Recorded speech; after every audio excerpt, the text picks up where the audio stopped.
여러분 반갑습니다. 한명진 목사입니다. 무더운 여름 건강히 잘 보내고 계신가요? 네. 아멘. 본격적인 휴가철이 시작되었습니다. 날씨도 많아졌고 아마 이번 주가 가장 휴가를 많이 떠나시는 그런 주간일 텐데 생각만 해도 너무 즐겁죠. 네. 운전할 생각에 뭐 이렇게 즐겁진 않습니다. 그래요? 네. 여름 휴가 계획 어떻게 세우셨어요? 두 분은? 네. 저는 이제 그래도 아직은 둘째가 초등학생이라서 네. 예, 워터파크를 이제 좀 가서 그렇군요. 네. 아이 뱃살을 좀 빼고 가려는데 원피스로 입을까 봐요. 수영복을 하나 빌려주실래요? 소유자매님은요 휴가 계획 세우셨어요? 네, 저희도 제주도로 네. 제주도. 대가족이 가기로 했어요. 저희 가족만 가는 게 아니라 네. 시댁 식구들, 또 형님네 다 같이. 그렇군요. 더 좋아요, 근데 다 같이 가니까. 저희 가족도 아마 올해 저도 결혼한 지 20년 정도 됐는데요. 20년 만에 미국에 있는 동생들하고 다 같이 올여름에 만날 수 있지 않을까. 와. 그냥 기대가 되는 여름을 우리가 미국으로 가시나요? 아니면 미국에서 오시나요? 오실 것 같아요. 네, 미국으로 갑니다. 어떻게 짐칸이라도 짐 잘 들어줄 수 있는. 초콜릿 좀 사오시고. 네. 잊지 않겠습니다. 여행 저 굉장히 좋아하는데요. 인천대교, 영종대교 이런 대교 건너갈 때만 해도 막 가슴이 쿵쾅 거리니까요. 그래서 저는 저희 교회 성도들하고 자주 바깥에 나갑니다. 선교지에도 가고 함께 세미나도 떠나고 또 위로 나들이도 떠나고 그렇게 하는 거 자주 있어요. 여행을 하면 할수록 느끼는 게 있는데 처음에 이제 어디로 갈까, 어떤 호텔에 묵을까, 뭐 하고 지내야 되나 이런 거 고민하고 가죠. 그런데 갔다 오면 가장 중요한 건 그게 아니고 내가 누구와 함께 여행했었나 하는 것 같아요. 여행이 행복하고 즐거운 여행이 되는 것은 누구와 함께 하는가 하는 것인 것 같아요. 좀 고대도 사랑하는 사람들하고 함께 여행하면 너무 행복하고요. 아무리 좋은 호텔에서 잠을 자도 마음 불편하면 그거 안 가느니만 못하고 그게 여행이잖아요. 그래서 인생을 여행이다 이렇게 말하는데 인생길이 좀 고대도 사랑하는 사람과 함께라면 행복한 길이 되지만 아무리 인생길 좋아 보여도 그 불편한 관계라면 여전히 걷기 힘들고 행복한 거하고는 좀 차이가 있는 그런 길 되겠죠. 여행을 하다 보면 최고급 호텔에 잠을 잘 때도 있고요. 여인숙, 백패커스 하우스 이런 데서 잠을 잘 때도 있고 도미토리 이런 데 가서 또 노숙해야 될 때도 있고요. 진수성찬 참 한국에서는 먹어보지 못한 음식 먹을 때도 있고요. 어느 때는 편의점에 가서 라면으로 끼니를 때워야 할 때도 있고 그게 여행하는 거죠. 인생에서도 아주 좋은 음식 먹을 때가 있는가 하면 때로는 힘들고 어려운 시절도 있는 거고 좋은 집에서 잘 때도 있고 또 좀 덜 좋은 집에 잘 때도 있고 그런 차원에서 인생 여행에 비교되는 것 같아요. 이런 차원에서 우리 믿는 사람들은 진짜 행복한 사람들입니다. 왜냐하면 우리의 인생길에서 영원한 동반자 되시는 예수 그리스도 우리의 손 꼭 붙들고 가시는 내가 너 때문에 기뻐하고 말씀하시는 예수님 계시기 때문입니다. 아멘. 그분과 함께 가는 길이기 때문에 길이 막혀도 찬송 부르고 길이 막히면 거기 여정 풀고 하루 지내고 가고 길이 뚫리면 또 찬송하며 그 길 걸어가고 사도 요한은 이렇게 주님과 함께하는 여행으로 우리를 초대하고 있습니다.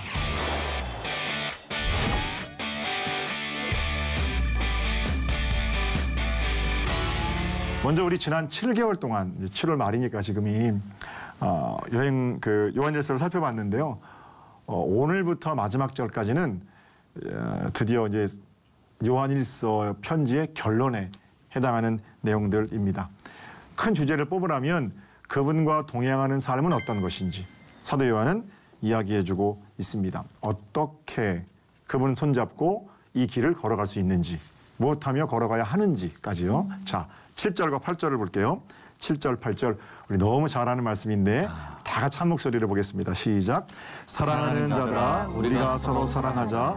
사랑은 하나님께 속한 것이니 사랑하는 자마다 하나님으로부터 나서 하나님을 알고 사랑하지 아니하는 자는 하나님을 알지 못하나니 이는 하나님은 사랑이시니라. 아멘. 주님과 함께하는 여행길에서 뭐 하라고 그러세요? 사랑하라. 기독교는 사랑의 종교죠. 그러니까 우리가 사도들을 이렇게 비교해서 말할 때 어떤 분들이 이렇게 말을 하세요. 사도 요한, 사도 바울, 사도 베드로, 사도 요한은 사랑의 사도고 사도 바울은 믿음의 사도고 사도 베드로는 소망의 사도다. 그런 얘기 들어보셨어요? 예. 안 지금 들어보셨어요? 들었어요. 왜 이렇게 사도들의 편지를 나눠놨는지 이해는 됩니다. 각각 강조점들이 좀 있긴 합니다만 저는 정확한 구분은 아니라고 생각해요. 왜냐하면 믿음의 사도라고 불리는, 그러니까 믿음을 강조했던 사도 바울도 믿음의 정체가 뭔지 로마서와 갈라디아서를 통해서 우리에게 잘 가르쳐주고 있기는 합니다만 바울이 심혈을 기울여 작성했던 고린도전서 13장에는 이런 표현이 있어요.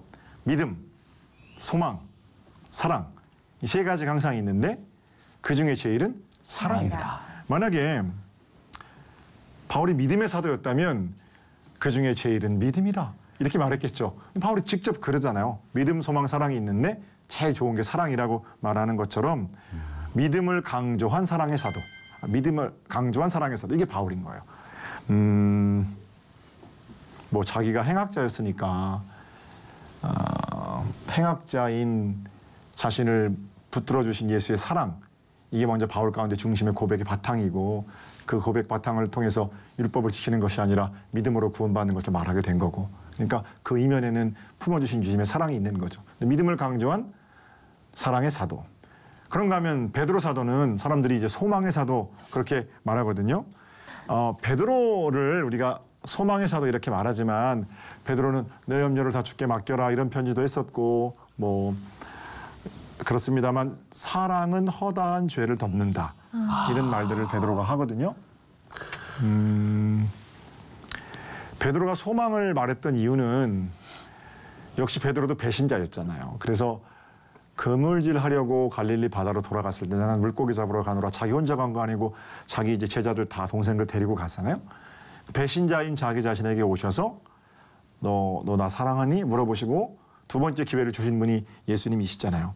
그러니까 그 사랑에 감격한 베드로가 뭐라고 얘기하냐면 얘들아, 사랑은 허다한 죄를 덮는 거야. 주님께서 내가 배신자였을 때 내 죄를 덮어주셨거든. 이 얘기잖아요.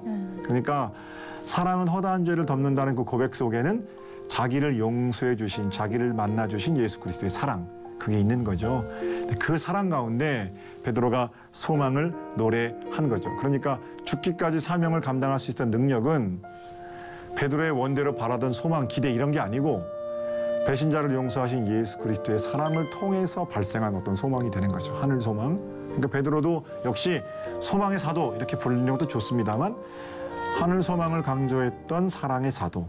왜냐하면 베드로를 감동시킨 것도 역시 예수님의 사랑이기 때문에 그렇죠. 자, 제가 드리고 싶은 말씀은 사도 요한도, 사도 바울도, 사도 베드로도 전부 다 사랑의 사도라는 겁니다. 사랑은 기독교의 중심 가치고 기독교 자체라고 해도 과언이 아닐 정도로 사랑이 중요합니다.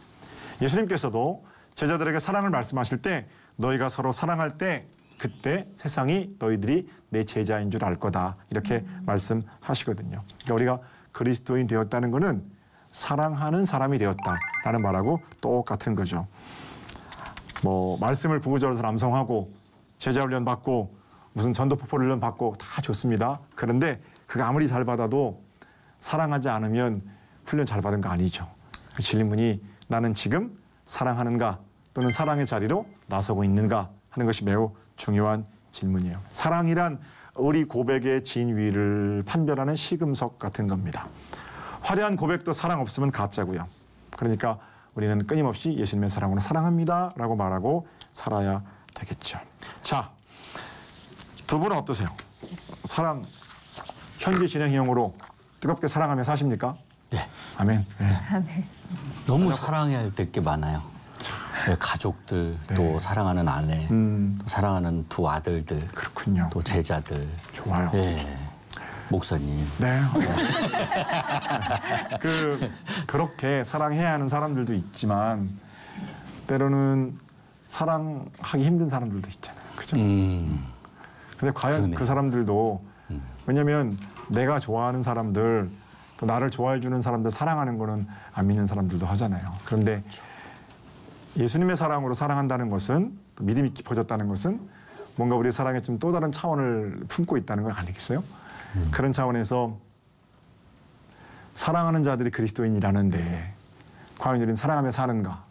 난 너무 좋은 질문인 것 같아요, 이게. 사도 요한이 우리가 사랑하며 살아야 하는 이유, 오늘 3가지 본문에서 얘기하고 있거든요. 자, 왜 우리가 사랑해야 되는지 첫 번째부터 살펴볼게요. 첫 번째, 우리가 왜 사랑해야 하느냐? 하나님은 사랑이시기 때문입니다. 7절. 아멘. 7절 다시 한번 승대 선생님 읽어주세요. 예. 사랑하는 자들아 우리가 서로 사랑하자. 사랑은 하나님께 속한 것이니 사랑하는 자마다 하나님으로부터 나서 하나님을 알고. 아멘. 감사해요. 사랑은 하나님께 속한 것이다 말씀하시죠? 하나님의 이름이 사랑이시기 때문에 그렇습니다. 8절에도 똑같은 표현이 있어요. 하나님은 사랑이시다. 모든 사랑은 하나님께로부터 옵니다. 모든 사랑은 하나님께로부터 온다는 말은 사람들이 자꾸 사랑을 우리 편에서 하나님께로 나아가는 것이라고 말하려고 하거든요. 우리 편에서 사랑이 나갈 수 있으면, 그리고 그 사랑이 이기적인 게 아니고 충분히 이타적인 것이 될 수 있으면 인간이 아름답죠. 뭐 하나님 형상이 있기 때문에 인간이 아름다운 건 100% 동의합니다만, 인간이 그냥 하나님 없이도 아름다운가 저는 동의하기가 어려워요. 그러니까 인간 편에서 시작된 사랑이 인간 세상을 행복하게 할 거다, 저는 이 말에 동의할 수 없다라는 거예요. 용기를 불어넣는 차원이 있어요. 가령 넌 아주 특별한 사람이야, 너는 할 수 있어, 긍정하고 또는 자존감을 세워주고, 이런 일들은 굉장히 중요한 일이지만 인간 실상에 대한 정확한 진단은 아니에요. 무슨 일을 하든지 넌 할 수 있어, 넌 잘 될 거야, 이렇게 말하는 거 복음 아니잖아요. 왜냐하면 인간들 사이에서 벌어지는 일은 사실은 그치지 않는 전쟁만 봐도 그렇죠? 생각 없는 짐승들이 벌이는 게 아니라 아름답다는 인간들이 벌이는 것이 인류 가운데 역사 속에서 그치지 않는 전쟁입니다. 너무 많이 먹어서 비만으로 죽는 사람도 있고요. 너무 못 먹어서 아사하는 사람도 부지기수거든요. 그것도 인간 사회에서 일어나는 거잖아요. 인간들끼리 어떤 적절하게 욕심을 통제하는 방법으로 그 문제를 해결하기가 참 힘들어요.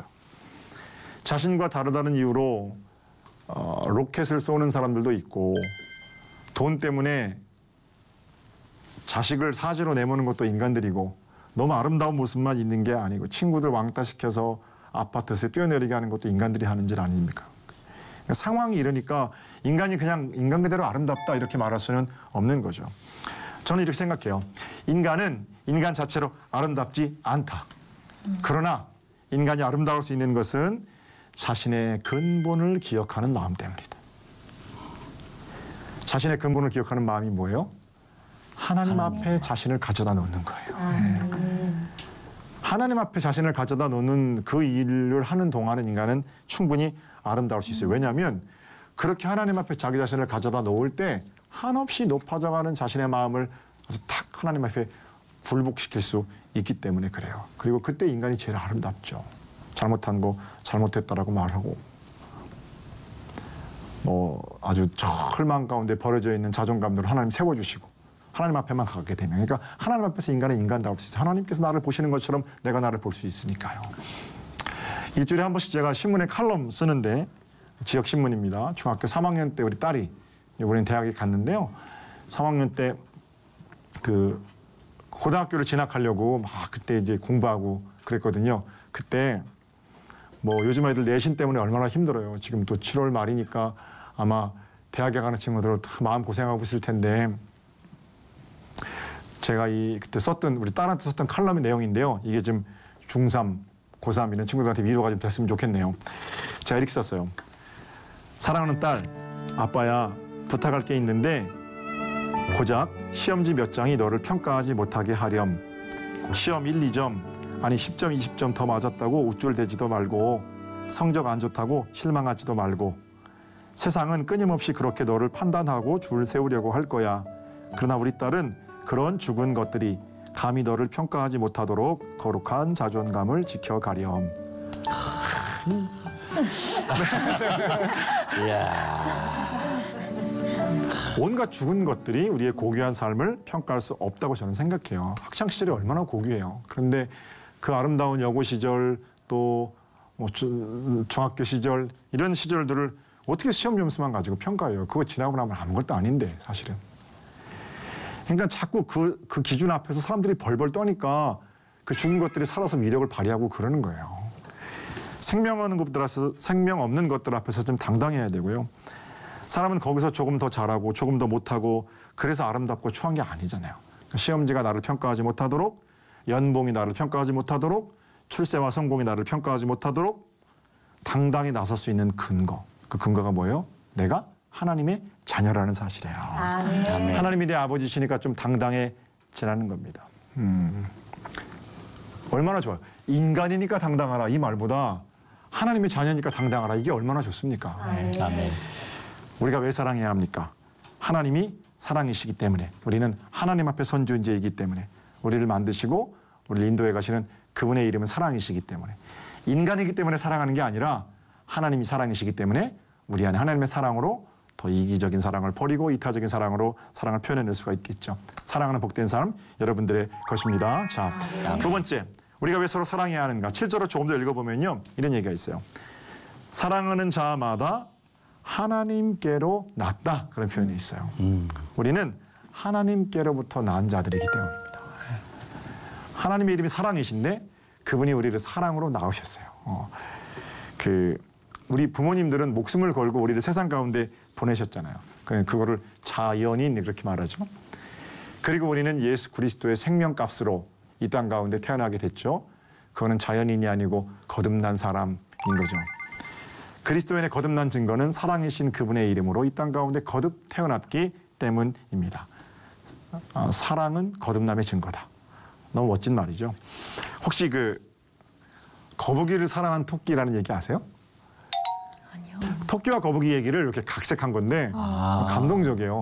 제목이 거북이를 사랑한 토끼예요. 제가 한번 해드릴까요? 예. 네네네. 하시려고 그러고 있잖아요. 옛날에 거북이를 사랑한 토끼가 있었는데요. 토끼는 혼자 속으로만 거북이를 사랑했어요. 그래서 거북이뿐만 아니라 거북이 친구들도 전부 토끼가 거북이를 얼마나 사랑하는지 잘 몰랐어요. 눈치 못 챘거든요. 토끼에게는 한 가지 아픔이 있었는데요. 거북이가 너무 자기를 자학한다는 거예요. 나는 느리고 나는 아무것도 못하고 나는 경주도 못하고. 거북이는 너무 자기 자신을 비하하고 그렇게 자기 자신에 대한 어떤 자괴감을 가지고 있어요. 근데 토끼는 거북이를 사랑하니까 거북이가 가지고 있는 그 자괴감이 마음이 아파요. 그래서 하루는 생각하는 거예요. 거북이에게 자신감을 좀 불어넣어줘야 되겠다. 거북이한테 얘기합니다. 거북아, 나랑 달리기 할래? 너는 나보다 훨씬 빠르잖아. 그래도 괜찮아, 할 수 있어. 즐겁게 하면 되지 뭐. 웬일인지 거북이가 그날은 자기도 달리기를 하고 싶어요. 그래서 그래? 하고 허락을 합니다. 경주가 시작됐습니다. 누가 당연히 빠르겠어. 토끼가 빠르죠. 토끼가 쫙 앞서가다가 마음에 생각하는 거예요. 거북이가 늦게 오는데 어떡하지? 토끼는 앞서 달리면서도 거북이만 생각하는 거예요. 거북이 또 한 번 자괴감 때문에 어려울 텐데. 그래서 토끼는 내가 자는 척을 해야 되겠다. 자는 척을 하고 있으면 거북이가 내 앞을 지나갈 때 나를 깨워줄 거야. 토끼야, 토끼야. 자기가 일어나서 거북이와 함께 손잡고 결승선에 탁 들어가는 아름다운 생각을 하면서 토끼가 잠이 듭니다. 그런데 거북이가 가까이 오는데 안 깨우고 그냥 지나가는 거예요. 거북이가 기다리는데 토끼가 토끼가 기다리는데 거북이가 깨울 생각하지 않아요. 결국 토끼는 자면서 눈물을 흘리고 마음속으로도 자기를 깨우지 않는 거북이 때문에 마음이 너무 아팠어요. 결국 경주에서 거북이가 이기게 돼요. 경주가 끝나고 사람들이 뭐라고 말하냐면 거북이는 근면하고 성실해서 경주에 이겼고 토끼는 교만하고 경솔해서 잠자다가 게으름 피우다가 경주에 졌어요. 여러분, 거북이처럼 근면하세요라고 말하기 시작해요. 토끼는 아무도 모르는 눈물을 흘리면서 그 모든 비난에서 일부러 졌다고 말하지 않고 다 받아들이게 됩니다. 왜냐하면 그걸 받아들이지 않으면 거북이는 다시 한번 실망할 거니까 자기가 게으르다는 욕을 좀 먹어도 사랑하는 거북이가 기뻐하는 모습이 감격스러웠기 때문에 눈물을 흘리며 그 모든 아픔을 가지고 있었답니다. 대단하다, 토끼. 누가 이렇게 얘기를 줬죠? 이런 얘기가 있어. 기가 막히죠. 이 얘기를 말씀드린 이유는 우리가 이제 자연인으로서의 사랑은 내가 내가 좋아하는 것들, 내가 사랑하는 것들을 사랑하는 거잖아요. 근데 거듭난 사랑은 이런 사랑은 아닐까. 내가 좀 힘들고 어려워도, 내가 좀 욕을 먹어도 그 사람이 기뻐할 수 있으면 그 기뻐하는 것 때문에 내가 기쁘고. 사실 우리 이런 사랑 다 하고 있거든요. 사랑하는 자녀들을 향해서 우리가 내 심장을 줘도 아깝겠어요. 내 삶 전체를 줘도 아깝겠어요. 그러니까 자녀가 기뻐하기만 하면 나도 기쁜 거잖아요. 효도하는 효자 효부들 보시면 다른 건 다 몰라도 우리 아버지 어머니 기뻐하시기만 하면 뭐라도 하겠다고 하잖아요. 그러니까 다른 사람이 잘 되는 것을 기뻐하는 마음, 이런 것이 바로 거듭난 사람들이 품고 살아야 하는 사랑이 아닐까. 왜냐하면 예수님께서 우리가 잘 되는 것, 우리가 즐거워하는 것을 그렇게 또 기뻐하시기 때문이죠. 교회마다 이런 분들이 계세요. 피 한 방울 안 섞인 시어머니를 지극정성으로 모시는 며느리들도 저희 교회에 많이 계시고요. 길게는 수십 년 동안 모시면서 한마디도 힘들다고 안 하세요. 왜 힘든 눈물이 없겠어요. 피 한 방울 안 섞였는데. 어떤 분들은 시끄러운 소리들이 그분에게만 가면 잠잠해지는 깊은 영성의 소유자들이 있어요. 사랑하기 때문에 교회와 사람들에게 무례히 행하지 않으시는 그런 분들이시고요. 그분들의 한결같은 공통점은 그 내면 깊은 곳에 예수님께서 자리하고 계시다는 겁니다.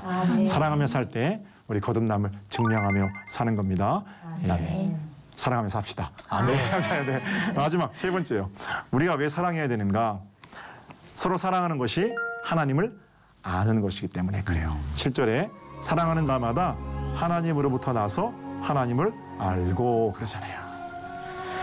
교회 처음 나오신 분들이 어제도 제가 신방 갔는데 우리 성도님 한 분이 목사님 저는 아무것도 몰라요 그러세요. 물론이죠. 교회 처음 나오신 분들이니까 뭐 교회 생활 어떻게 하는 건지 기도 어떻게 하는 건지 정말 모르실 수 있어요. 그런데 교회 안에서 무엇인가를 안다라는 것은 지식만이 아니죠. 경험만도 아니에요. 그러니까 뭘 안다라는 것은 사랑하는 일하고 연관되어 있습니다. 아무것도 모르는데 누군가를 사랑하고 있다면, 아무것도 모르는데 교회를 사랑하고 있다면 누구보다 하나님을 많이 알고 계신 거고요. 많이 알고 성경 공부 제자훈련 뭐 다 마쳤는데 사랑하지 않는다면 하나님을 잘 모르는 거예요. 왜냐하면 하나님은 사랑이시기 때문에 그래요. 하나님을 알기 때문에 하나님을 사랑해야 한다. 어떤 믿음 좋은 청년이 있었는데요. 그 청년의 입에는 이런 얘기가 항상 있었대요. 저는 예수님 없이 살 수 없어요. 지난 시간 공부했던 것처럼 예수님으로 충분해요. 그러니까 너무 이 청년이 갈 때마다 저는 예수님 없이 살 수 없어요. 이렇게 말을 하고 다니니까 별명이 뭐냐면 예수 없이는 살 수 없는 청년. 그게 별명이에요. 사람이 오면 야, 저 예수 없이 못 사는 청년 오네. 이렇게 사람들이 얘기했다고 그래요. 그런데 어느 날 그녀가 이제 여자 목사님한테 갔어요. 그날도 목사님 제가 놀라운 사실을 발견했어요. 그러니까 또 무슨 말 할 거예요? 예수님 없이는 살 수 없어요. 그 말 할 거잖아요. 항상 그 말 하니까 목사님이 알아. 너 또 예수님 없이는 살 수 없다고 그러려고 그러는 거지? 이렇게 얘기를 했어요. 그러니까 그 여자가 뭐라고 말하냐면 아니에요. 이번에는 그것보다 조금 더 위대한 사실을 하나 발견했는데요. 예수님도 나 없이는 못 사신대요. 야. 너무 감동적이지 않아요? 네. 예수님 없이는 살 수 없다는 거. 그거 우리가 알죠. 우리 고백이죠. 근데 더 큰 사실은 예수님도 나 없으신 못 사신대요. 네. 그 마음으로 우리를 사랑하고 계시는 거죠. 그러니까 아들 예수를 보내시면서 우리를 살리려고 하신 거잖아요. 사랑하는 자들이 예수님을 잘 아는 자들입니다. 네. 예수님이 이 사랑을 잘 알고 누리고 살아가는 저와 여러분 됐으면 좋겠어요. 자, 말씀을 정리할까요? 우리가 왜 사랑합니까? 첫 번째, 하나님은 사랑이시기 때문에. 두 번째, 사랑하며 사는 게 거듭남의 증거이기 때문에. 세 번째, 사랑하는 자가 하나님을 아는 자. 나 없이는 못 살겠다는, 세상에 나 하나밖에 없는 것처럼 나를 사랑하시는 예수님, 그 예수님을 만난 사람으로 살아가는 거죠. 이번 한 주간 하나님의 큰 사랑하심 가운데에서 하나님의 자녀임을 온전히 드러내며 사는 복된 날 되시기를 바라고요. 휴가들 잘 다녀오시고 다음 시간에 다시 요한일서 강의로 찾아뵙죠. 여러분 감사하고 사랑하고 축복합니다.